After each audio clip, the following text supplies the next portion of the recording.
Les savants de l'université Sankoré de Tombouctou par le professeur Farité Roukachabaz, 19 juin 2014.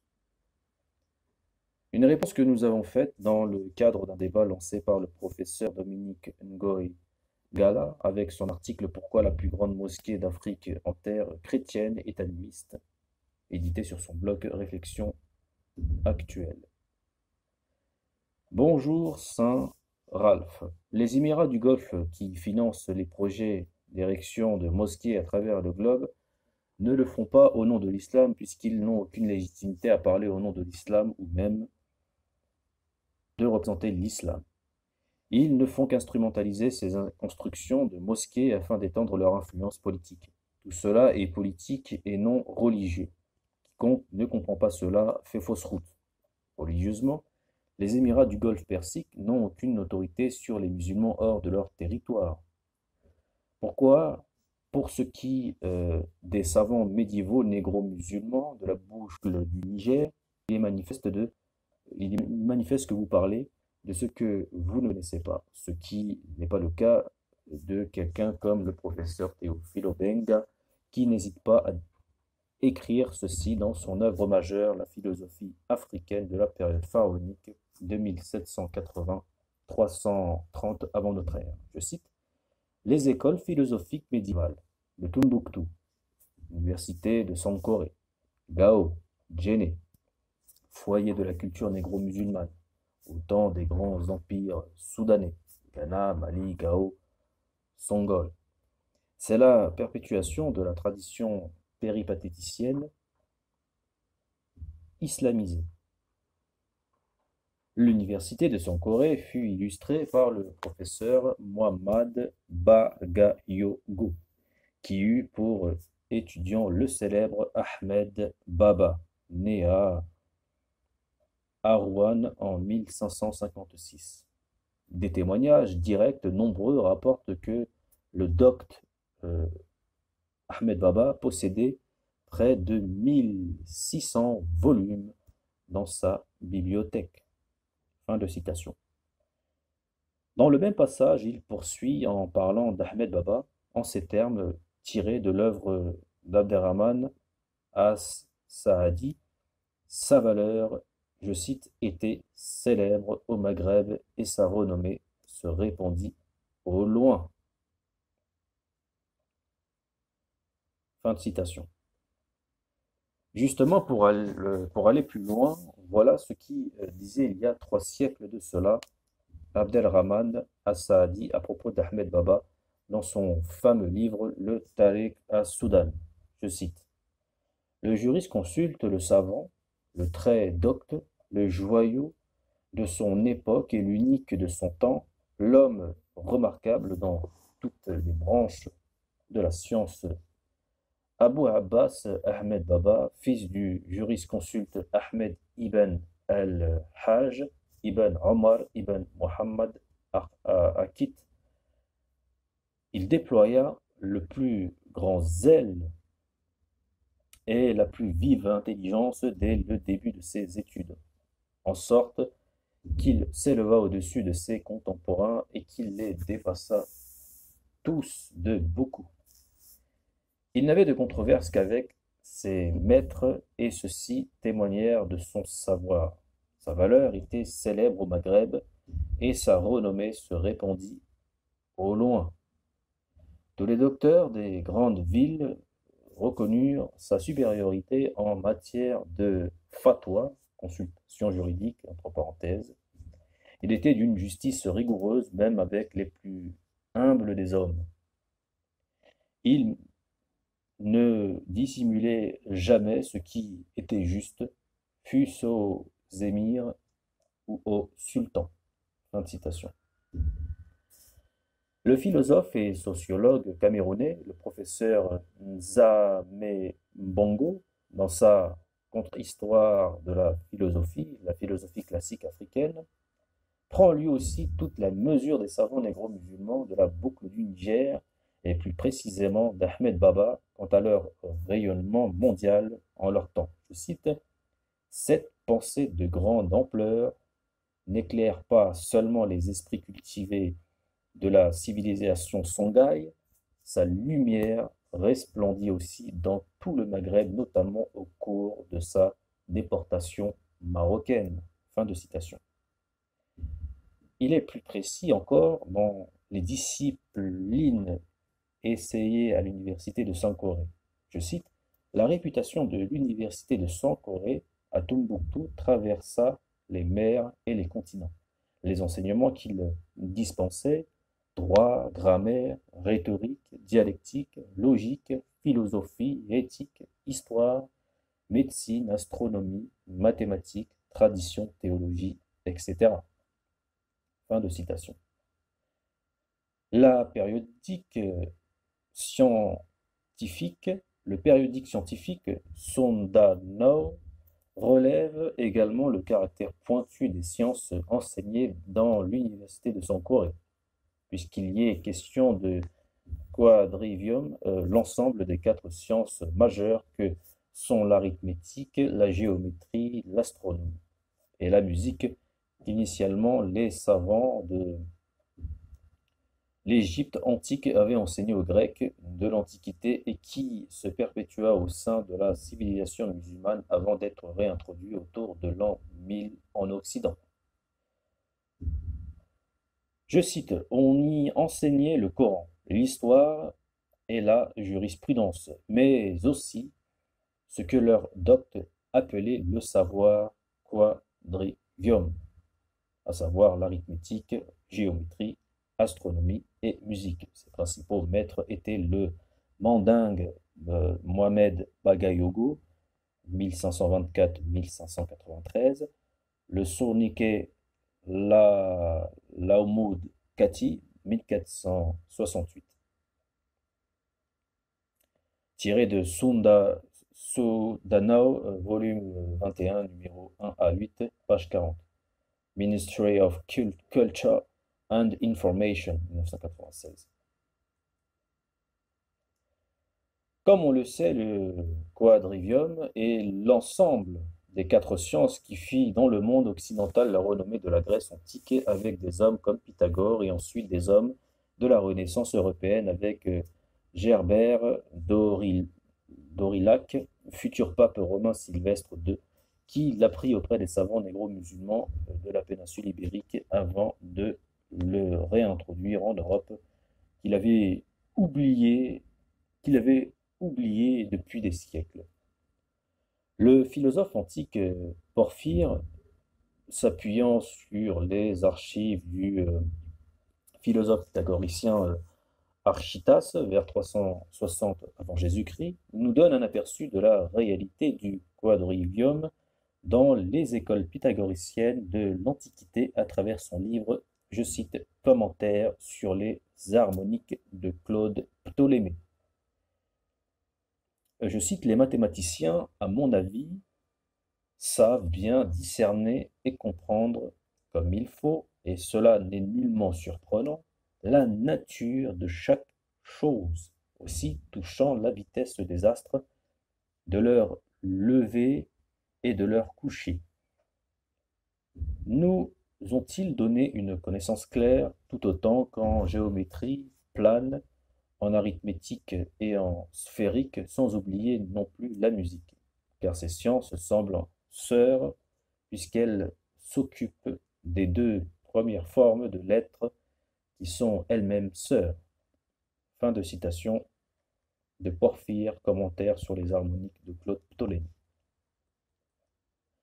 Cela nous donne un aperçu du niveau très élevé des enseignements de ces universités soudanaises dont Sankoré fut le parangon, d'après ce que nous ont dit le professeur Sekene Modi Sissoko dans son livre Tombouctou et l'Empire Songhai, épanouissement du Soudan nigérien au XVe, XVIe siècle, qui ne manque pas de nous rappeler que les illustres savants soudanais sont des contemporains des Occidentaux, comme Erasme, dont ils n'avaient rien à leur envier. Je cite, l'on voit par ces 3 personnages, 3 savants de l'université de Sankoré, la valeur de l'université soudanaise. l'universalisme auquel elle était parvenue. L'esprit brillait de la même lueur sur les bords du Tibre et de la Seine que sur ceux du Niger. La Renaissance européenne, qui se vante d'un Erasme ou d'un Michel-Ange, ne doit pas faire oublier qu'à la même époque, l'Afrique noire produisit les Muhammad Bagayoko et des Ahmed Baba. Fin de citation. De plus, notre philosophe de Douala ne cesse de nous édifier sur la monumentalité d'Ahmed Baba, grand savant très prolixe, à qui l'on doit au moins une demi-centaine d'ouvrages et un grand nombre de disciples à travers tout le monde musulman de son époque. Je cite: il y avait une bibliothèque particulièrement riche, comptant sans doute plus de 1500 ouvrages selon les témoignages de l'époque. Il rédigea lui-même un total de 56 livres, selon les estimations les plus modestes, dont la moitié fut composée lors de son exil marocain entre 1593 et 1607. Ahmed Baba enseigna toute sa vie et laissa de nombreux disciples, aussi bien au Soudan qu'au Maghreb. C'était un esprit encyclopédique qui brillait dans de multiples domaines du savoir. Il exerça parallèlement des fonctions religieuses, judiciaires et civiles, de théoricien et interprète du droit canonique musulman. Fin de citation. Tiré de Mzame Bongo contre l'histoire de la philosophie classique africaine. Mahmoud Zuber, spécialiste de la pensée musulmane du Moyen Âge, nous éclaire davantage sur la question de l'incontournabilité du savant de Sankoré avec son ouvrage Ahmed Baba de Tombouctou 1556-1627. Je cite: sa vie et son œuvre, où il nous édifie sur la renommée de notre savant. Il vit affluer à ses cours des savants réputés comme le grand cadi de Fès, Aboul Qasim el-Ghazali, qui avait alors plus de 60 ans.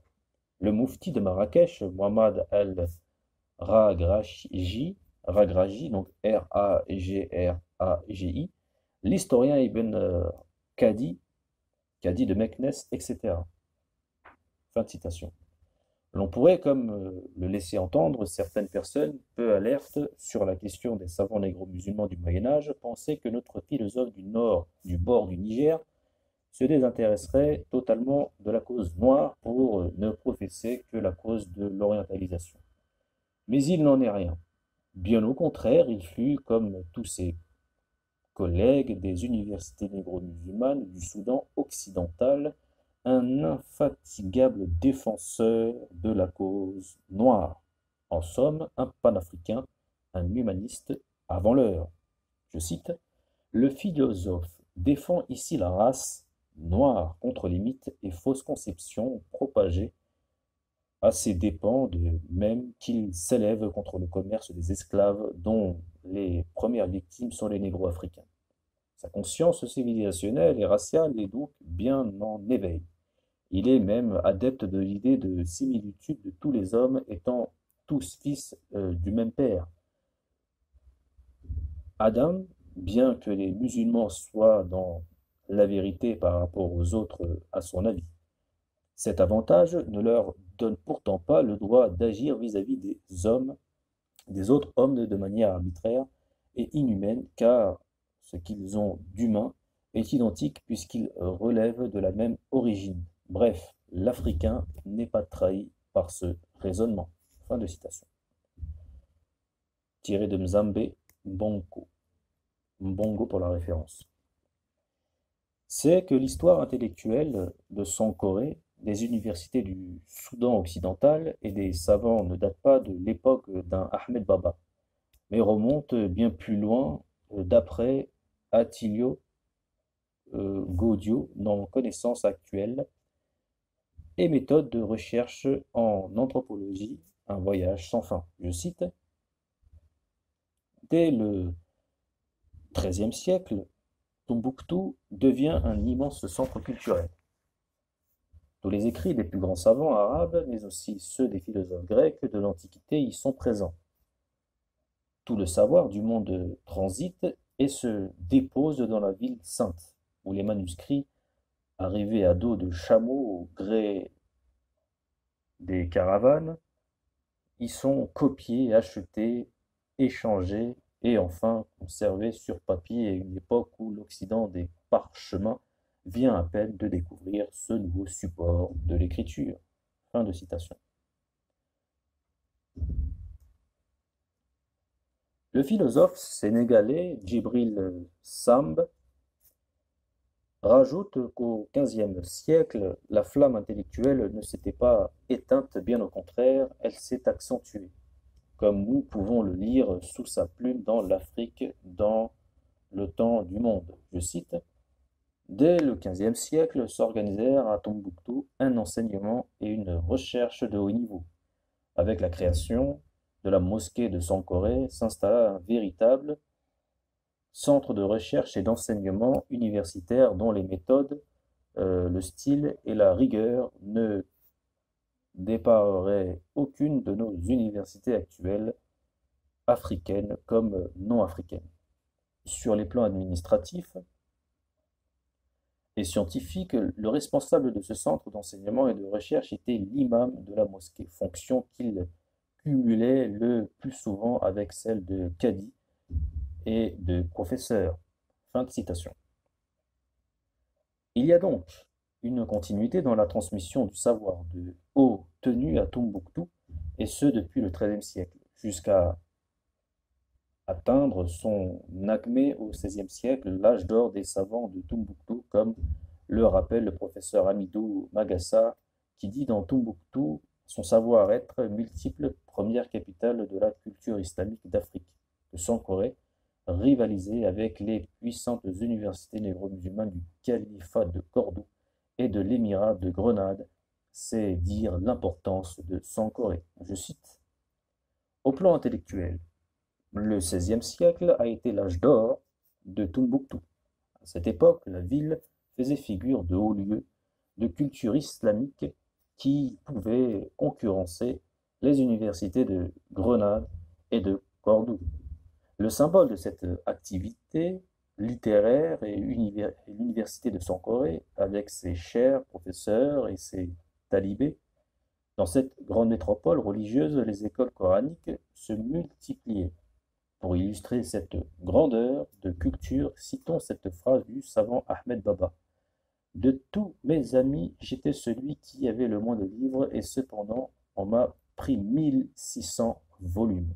Au XVIe siècle, Tombouctou était sans aucun doute une ville brillante sur le plan religieux. Ainsi, la boucle du Niger devint comme une seconde terre sainte.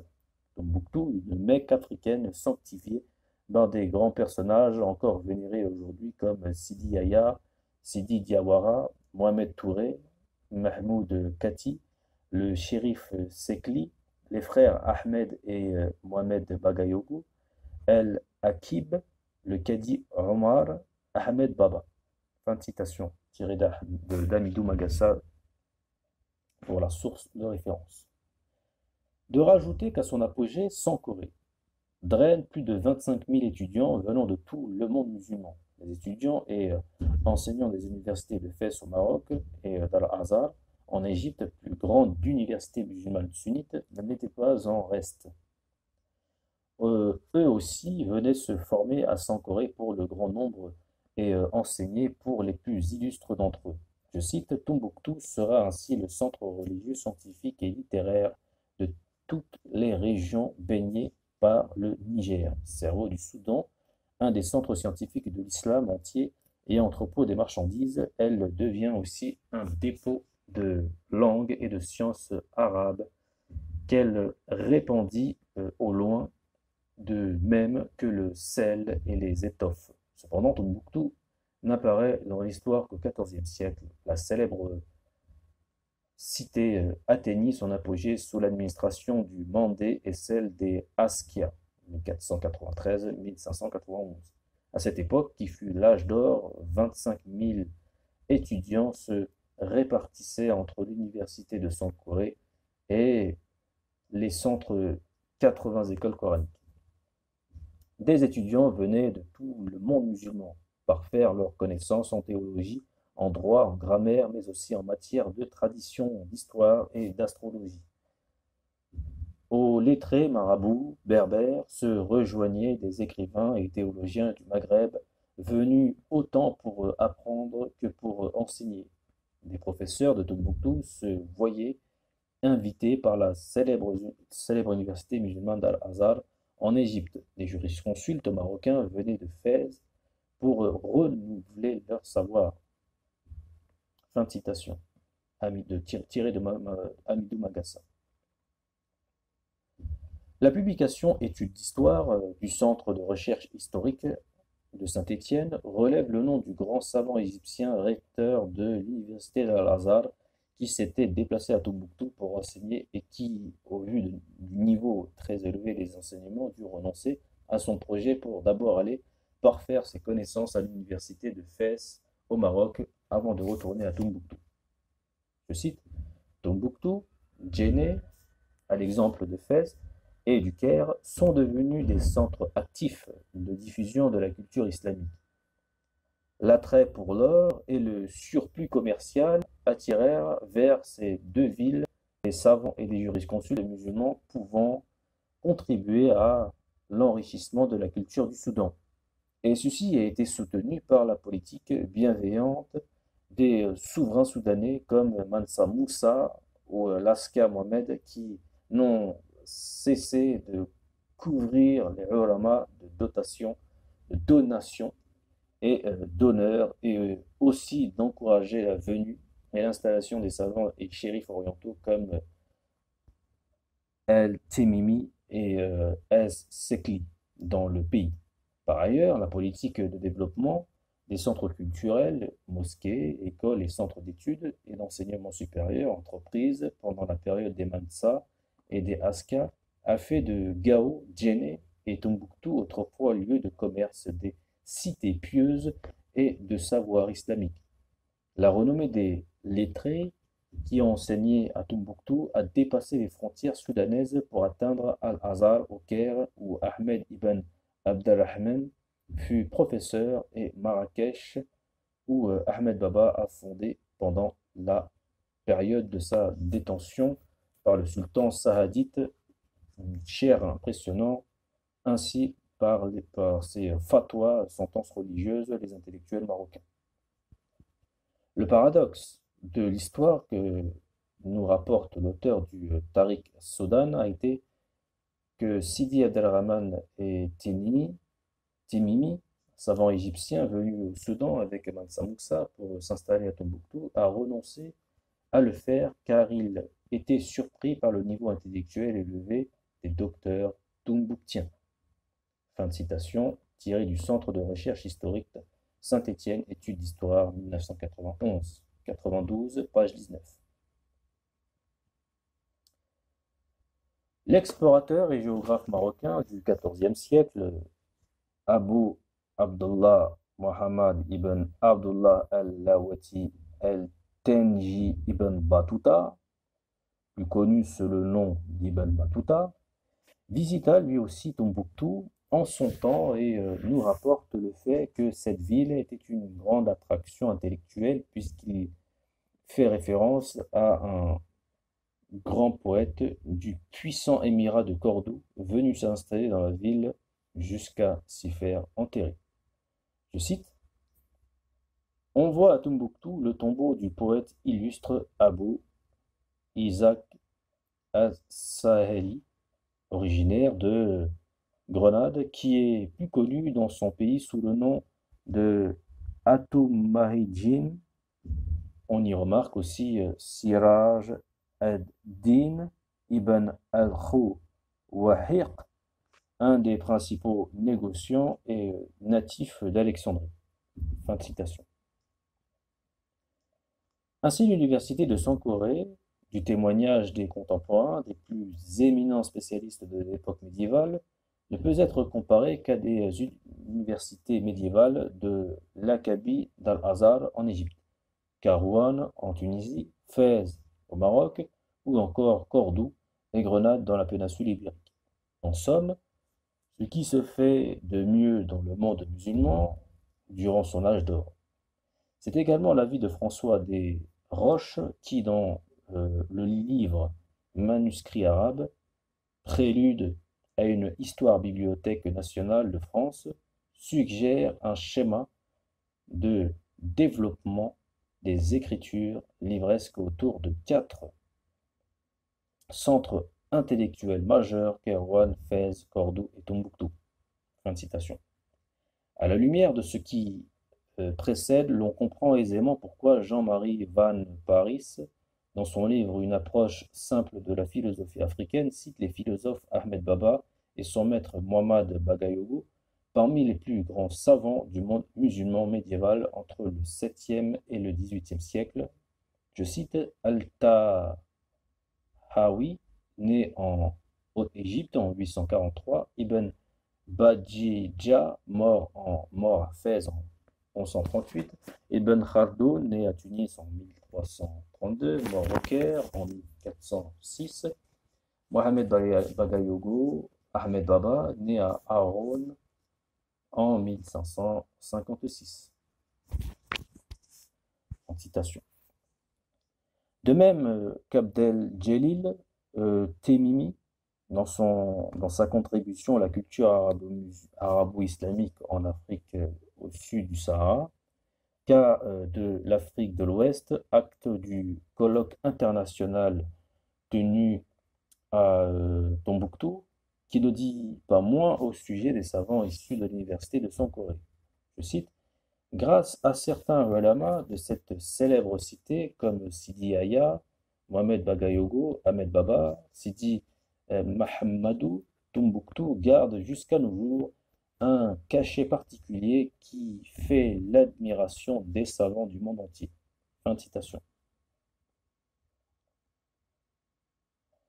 Les sciences, les humanités, la littérature, la musique, la poésie, les arts, l'architecture, etc., tout cela fait partie du bagage intellectuel de base de tout savant tombouctien et de la culture négro-médiévale de la boucle du Niger.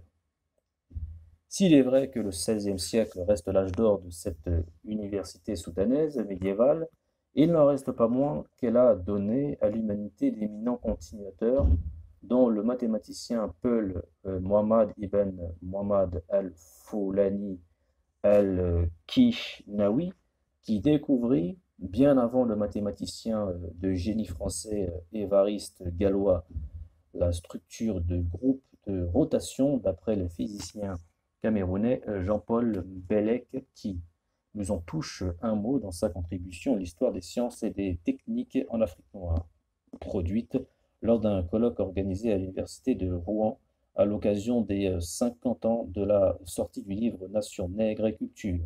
Le fut professeur Charanta Diop. Colloque qui réunissait des éminences grises comme le professeur Théophile Obenga, le professeur Bouemba Bong, le professeur Cher Mbaké Diop et bien d'autres encore. Je cite: le mathématicien Peul du Katsina, province du nord du Nigeria, entre parenthèses, Muhammad ibn Muhammad al-Foulani al-Kishnawi, qui a le premier découvert la structure de groupe de rotation du plan un siècle avant Évariste Galois, et l'a appliqué pour établir des théorèmes importants sur les carrés magiques de rang quelconque.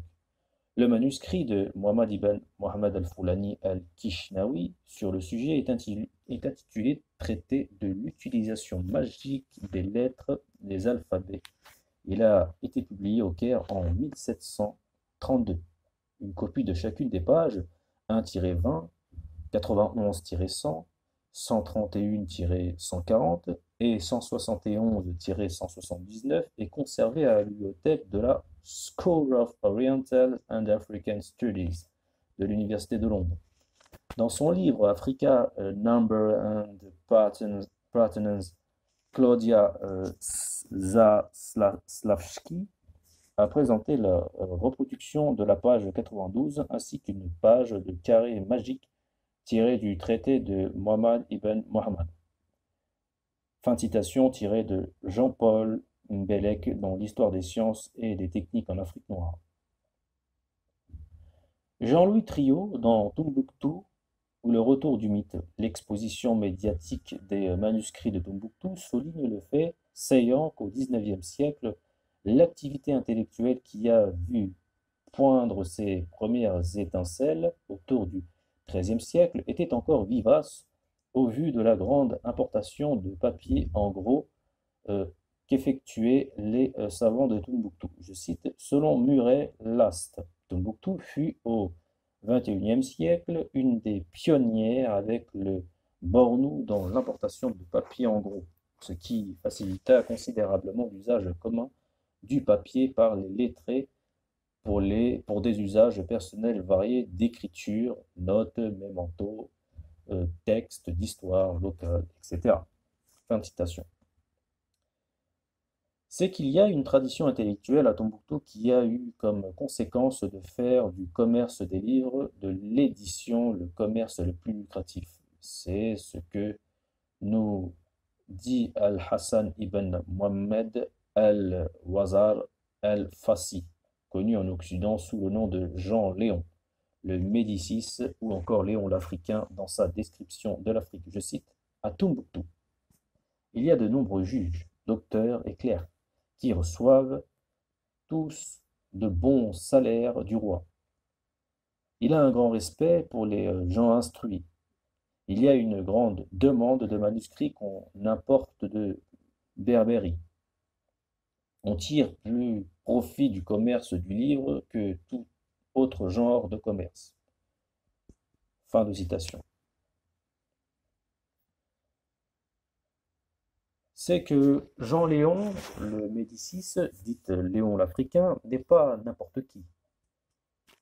Il méritait que l'on dise un mot sur lui en nous appuyant sur sa biographie présentée par Robert Davoine dans son livre Tombouctou, Fascination et malédiction d'une ville mythique. Je cite, l'un des plus célèbres voyageurs du XVIe siècle est Al-Hassan ben Mohammed al-Wassar El-Fassi, dit Jean Léon le Médicis ou Léon l'Africain.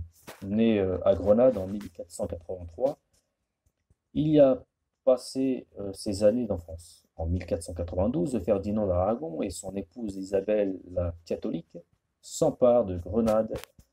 La famille d'Hassan s'exile alors à Fès, où l'un de ses oncles occupe un poste important à la cour du sultan. Hassan y fait ses études et vers 1505-1506 accompagne son oncle envoyé en ambassade au Soudan, le pays des Noirs, auprès d'Askia Mohamed Ier, fondateur de l'empire Songhai. En 1512, l'année de la bataille de Ravenne, entre les troupes françaises commandées par Gaston de Foix et les alliés espagnols et pontificaux, Hassan effectue un second voyage à Tombouctou. Pendant son séjour, un incendie aurait détruit une partie de la ville. En 1718, il est capturé par des pirates siciliens qui l'offrent en cadeau le pape Léon X. Celui-ci se prend d'amitié pour cet homme, le convertit au catholicisme, le baptise et l'adopte. Dès lors, Jean Léon le Médicis est considéré comme un lettré de la cour romaine. Il met à profit les années passées à Rome pour rédiger son ouvrage publié en 1550. En 1526, Description de l'Afrique, dans lequel il raconte ses voyages et décrit Tombouctou. Pendant 4 siècles, jusqu'à la découverte du Tariq as-Soudan, le livre de Léon l'Africain, sera l'une des références pour la connaissance du continent noir. En 1527, il obtient l'autorisation de quitter la cour pontificale pour Tunis et reprend la religion musulmane. Il y meurt en 1554, un an avant l'abdication de Charles Quint. Fin de citation. De Robert Davoine, dans Tombouctou, Fascination et malédiction d'une ville mythique.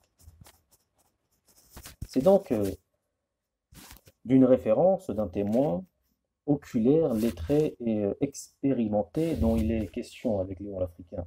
Aussi, quand il donne un descriptif de Tombouctou, qui en montre la richesse et le développement comme suite nul ne peut en douter.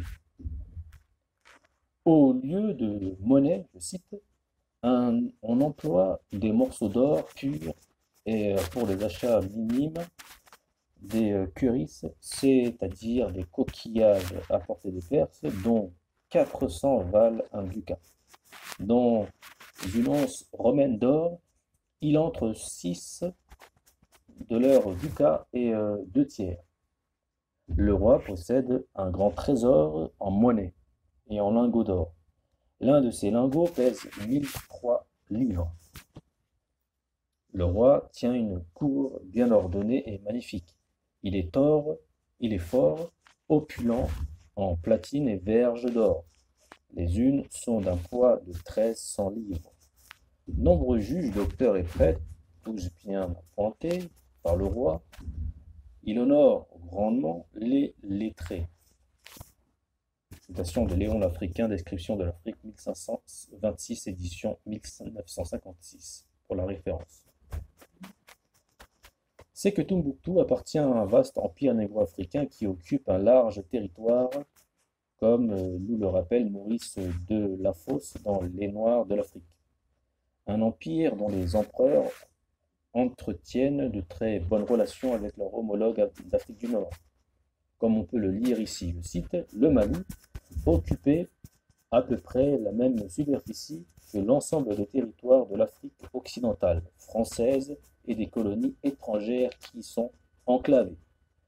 Le maître de cette imminence État noir était en relation amicale avec les plus grands potentats musulmans de l'Afrique du Nord, et notamment avec le sultan mérinide du Maroc. Maurice de Lafosse, Les Noirs de l'Afrique, pour la référence.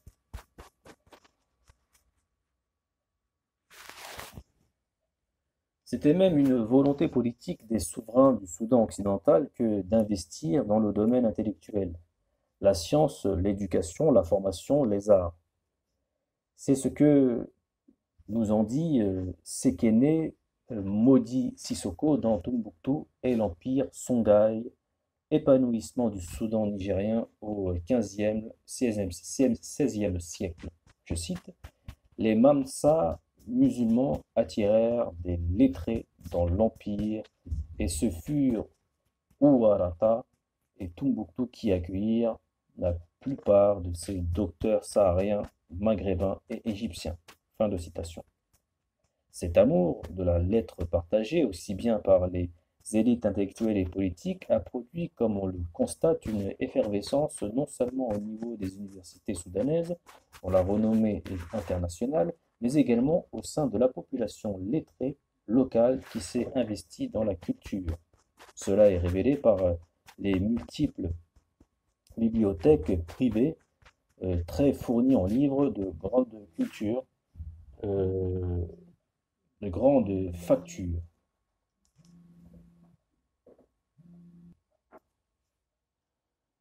Attilio Caudio, dans son livre déjà cité Connaissances actuelles et méthodes de recherche en anthropologie, un voyage sans fin, évoque le cas de la famille Haïdara. Je cite, la bibliothèque des Haïdara réserve bien d'autres surprises.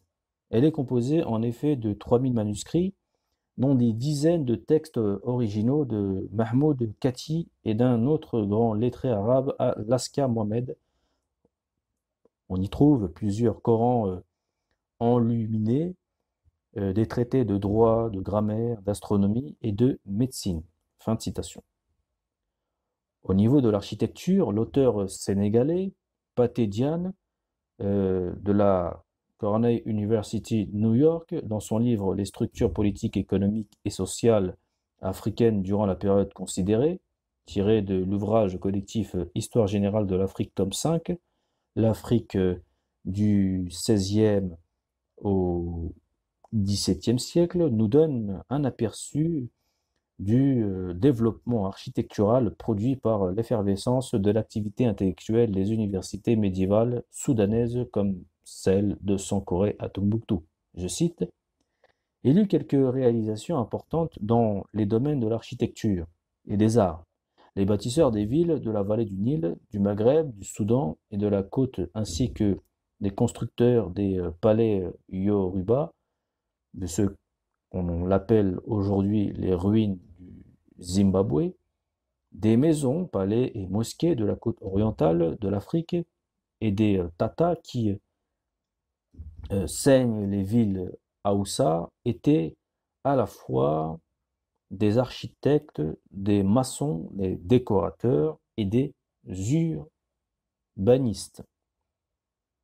Les cases rondes ou pyramides, de pierre ou de pissé, et les maisons en étage des joulas appartiennent à la même tradition architecturale de la Koutoubia de Marrakech, le tombeau de Laskia à Gao et celui des califes du Caire.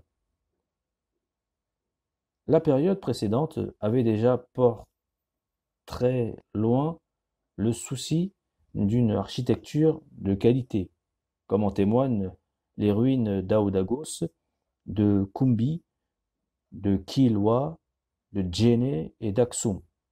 Après le XVIe siècle, l'architecture continua de se renouveler, surtout peut-être au Soudan occidental et au Nigeria. Mais les villes d'Afrique du Nord et de la vallée du Nil périclitèrent en même temps que leur prospérité déclinait. Il reste que les Askia, qui reprirent la tradition en Afrique occidentale, furent de grands bâtisseurs à l'instar de leurs contemporains au Maroc, Abu al-Abbas al-Mansour. Soni, Ali et l'Askia Muhammad reprirent la construction du grand canal longeant le Niger. Au Maroc, l'événement d'al-Mansour coïncida avec une vague de grands travaux publics qui fut néanmoins passagère. Les traditions architecturales du Sahel et du monde islamique se propagèrent de plus en plus vers le sud. Le style architectural soudanais, dont les mosquées de Sankoré et de Djenné étaient les prototypes, s'imposa à partir du XVIe siècle. L'Askia Muhammad bâtit Tendirma de toutes pièces et fonda la mosquée de Sidi Yahya. C'est dans ce contexte que se formèrent d'importants corps de maçons, d'ébénistes et de décorateurs qui, au Soudan occidental et dans le Maghreb, donnèrent naissance à des fraternités et à des castes. Fin de citation tirée de Pathé Diane, les structures politiques, économiques et sociales africaines durant la période considérée, pour la référence.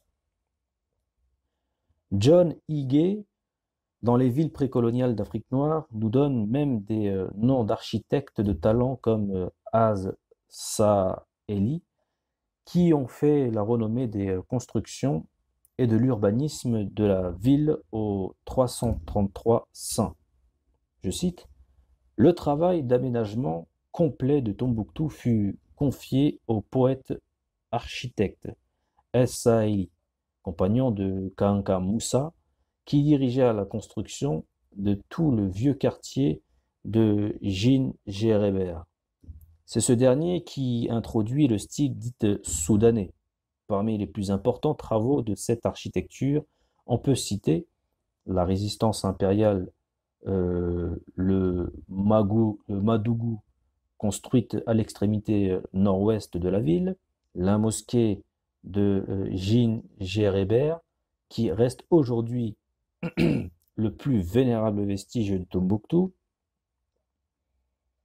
les remparts de la ville qui furent construits pour protéger la ville après le sac Mossi de 1427. Fin de citation.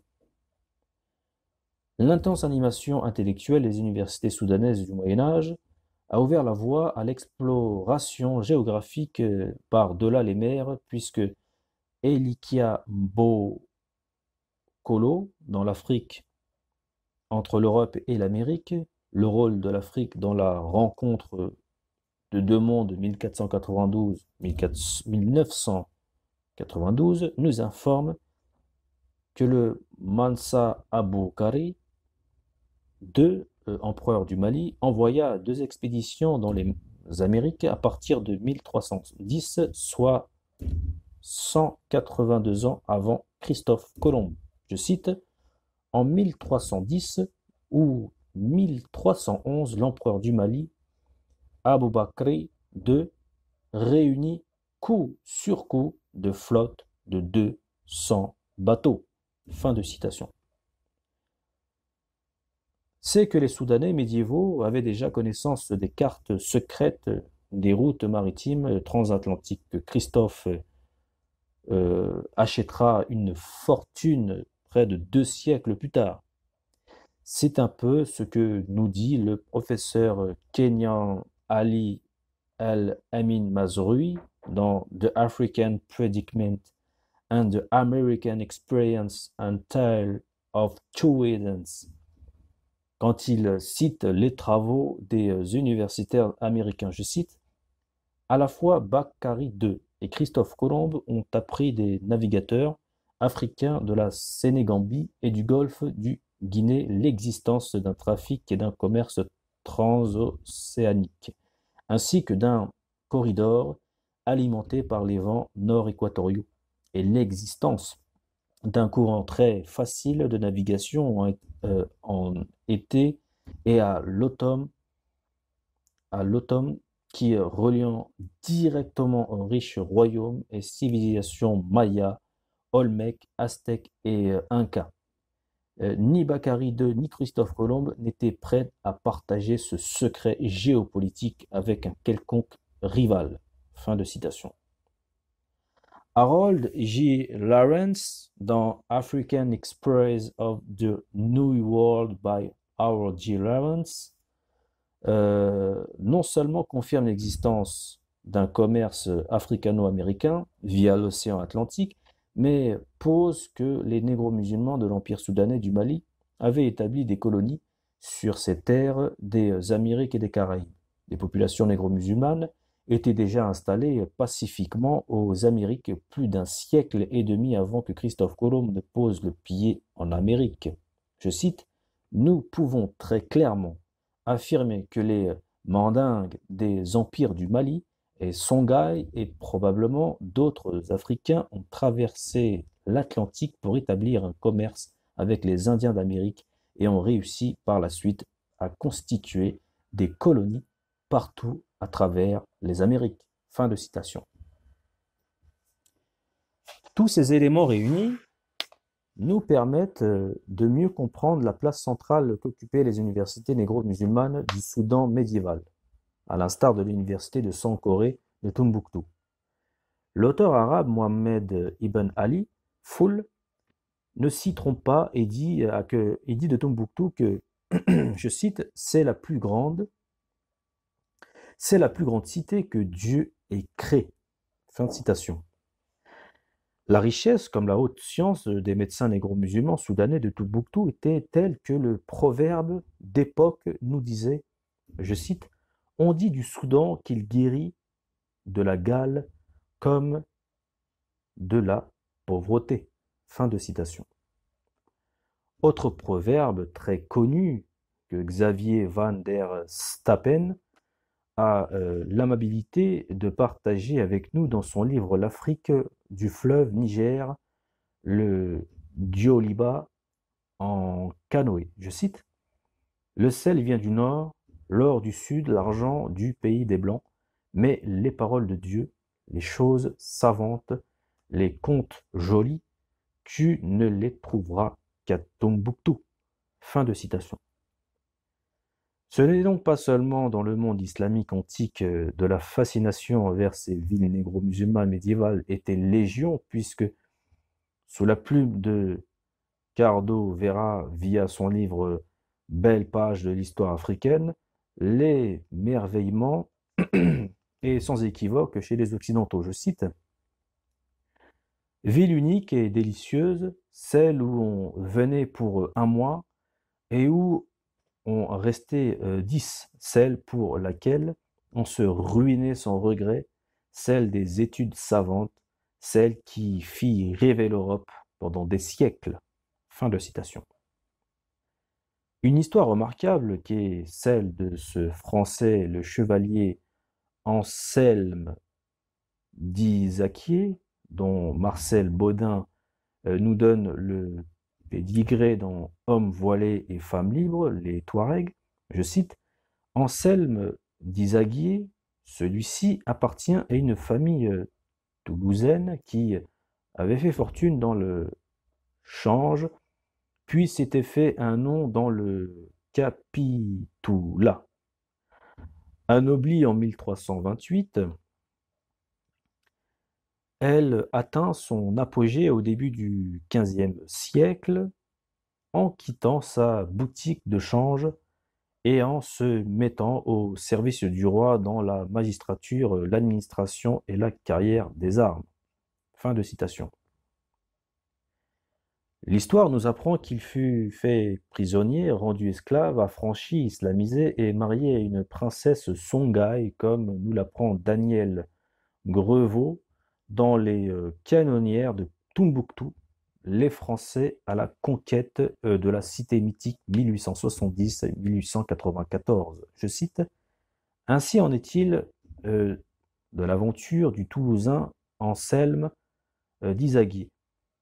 Au début du XVe siècle, capturé par les Maures de la côte occidentale, cet homme aurait été amené à Gao où il aurait séjourné 8 ans. Il y aurait épousé une princesse Songhai avant que les circonstances ne la contraignent à regagner la France avec femmes, enfants et serviteurs noirs. Fin de citation. Sylvia Zerbin, dans Reine d'Afrique et héroïne de la diaspora noire, nous donne même le nom de sa très riche princesse de femme et nous dit aussi que leur retour en 1418 à Toulouse se fit non seulement avec les serviteurs de la princesse, mais aussi avec Ibn Ali, Aben Ali, entre parenthèses, leur médecin traitant formé à Tombouctou. Je cite, il épousera une belle négresse de la haute société locale, Salou Kassaïs. Formé à l'université de Tombouctou, et Ben Ali était le médecin personnel de cette jeune dame. Fin de citation. Le report of proceeding de Frédéric Tom Brooks et Thomas Ford Chip précise que la princesse Salou Kassaïs portait le même nom que la mère de l'Axia de Gao. Je cite, à Gao, Isa Alguier tomba amoureux d'une négresse qui portait le même nom que la mère de l'Axia ou vice-roi de la ville. Fin de citation. Marcel Baudin signale que la princesse Songhai Salou Kassaïs, 1390-1430, éblouit la noblesse toulousaine par son intelligence, sa beauté, ses manières nobles. Tout cela fut consigné par le noble toulousain dans ses mémoires qu'il publia. Je cite, il revient à Toulouse en 1418 avec ses enfants et sa princesse, laquelle obtient un franc succès dans la société toulousaine. Anselme écrit alors le récit de ses pérégrinations, de ses observations et des recueils de vocabulaire et expressions dont on pense que l'un pouvait être du tamashek. Malheureusement, ce manuscrit qui put être suivi à la trace jusqu'à Dijon s'égare au XVIIe siècle dans la région de Lyon et demeure introuvable depuis. Fin de citation. Robert d'Avoine, dans Tombouctou, Fascination et malédiction d'une ville mythique, dit qu'il est question de leur fille née à Tombouctou, mais baptisée Marthe à Toulouse. Je cite, en pleine guerre de 100 ans, ce voyageur d'origine toulousaine aurait atteint Tombouctou en 1413, de 2 ans avant la bataille d'Azincourt. On est certain qu'il a séjourné à Gao et y a épousé une princesse noire, sans doute Songhai. De cette union est née une fille prénommée Marthe, baptisée à Toulouse. Isa Alguier est en effet revenu dans sa ville natale avec femme et enfants après avoir rejoint la Méditerranée via le Hogar. Il aurait également ramené un serviteur expert en méditation et des glossaires d'arabe en songhai et de tamashek. Fin de citation. Ibn Ali, le médecin de la princesse Songhai, Salou Kassaïs, qui l'a suivi à Toulouse, subjugua ses confrères français et fit un miracle dans la cour occitane. En mars 1420, le dauphin de la couronne de France, Charles, comte de Ponthieu, futur Charles VII, de France, 1403-1461, en visite à Toulouse, tomba malade gravement. La France redoute alors les conséquences politiques désastreuses qu'aurait provoqué son décès dans ce contexte étouffant de la guerre de Cent Ans. Ainsi, tous les médecins de Toulouse défilèrent un à un au chevet du dauphin de France sans amélioration de la santé de ce dernier. En dernier recours, l'on fit mander Ibn Ali, le médecin personnel de la princesse Salou Kassaïs, diplômé de l'université Sankoré de Tombouctou, qui guérit le dauphin après seulement 5 jours de traitement. Le futur Charles VII de France échappa à la mort, évitant ainsi l'aggravation de la crise politique qui sévissait en France. Le futur souverain du royaume de France récompensa Ali Ibn Ali avec une bourse de 1000 écus d'or, ce qui provoqua la jalousie extrême de ses collègues toulousains qui s'entendirent pour l'empoisonner quelques jours plus tard. La descendance de la princesse Salou Kassaïs de Gao et du chevalier Anselme Isalquier a beaucoup marqué l'histoire de la France par sa bravoure, comme ce fut le cas de leur petit-fils Eustache de Faudoas, dite Eustache le Mort, donc le Noir, qui devint le chef de la cavalerie du roi de France, François Ier. Voilà ce qu'en dit Pavillier dans Histoire généalogique de la maison de Villeneuve à Languedoc. Je cite: En 1400, Anselme d'Izaguier, chevalier après avoir voyagé 12 ans en Europe et en Afrique, épousa une femme africaine appelée Salula Saïs, dont la fille d'une beauté remarquable se maria à Eugène de Faudoas et fut mère d'Eustache de Faudaos, chevalier célèbre appelé le Mort Noir. On peut lire cette aventure singulière dans l'histoire de Languedoc, preuve 32, tome 4. Fin de citation. Ce petit tour d'horizon nous a permis de voir quel type de civilisation a pu être créé par le dynamisme intellectuel des négros musulmans du Soudan médiéval et qui rayonna dans tout l'Orient, l'Occident, l'Afrique subsaharienne et les Amériques des temps médiévaux. Ils ont pu créer ce qui aujourd'hui en Afrique est invisible, à savoir une société de droit baignée dans le savoir, la science, les arts, la paix et la prospérité. Donc, non seulement ces lettrés des universités négro-musulmanes du Soudan médiéval ont eu un rayonnement incroyable dans le monde musulman comme occidental et américain, mais en plus de cela, nul intellectuel africain ne peut penser la renaissance africaine en ne faisant pas recours à la période des humanités médiévales du Soudan occidental négro-musulman.